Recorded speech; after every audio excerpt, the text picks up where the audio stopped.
Anyone who knows anything at all about me will know that I do love my Memoji, and with iOS 16 there are new options to customise them and new sticker poses. Here's a quick look at what's new. So first of all, we're going to edit the Memoji I've got already. I'll jump into Messages, select my Memoji and then press the three dots and edit. From here I can then customise anything about the Memoji just like you could do before. But if we jump onto the Hairstyles tab, there are 17 different hairstyles that you can apply to your Memoji. Don't forget you can change the colours and the highlight colours as well at the top of that screen. Going along to noses, there are also some more nose options, including some which I think look better on my current emoji than this one does. Perhaps I'll change that in a future video. And if you go onto mouth, there are also some different lips with more neutral shapes and colours. You'll also find in the headwear section a new bonnet option as well.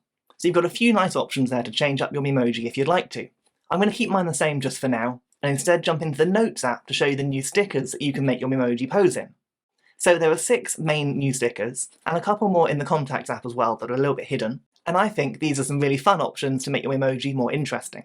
I'm not sure what the poses are called exactly, but there's the first one, please don't come near me. The second one, cross my fingers and hope. The third one, gosh, aren't I sweet. The fourth one, ow, that hit my head on the wall and it hurt. The fifth one, ooh, sleepy.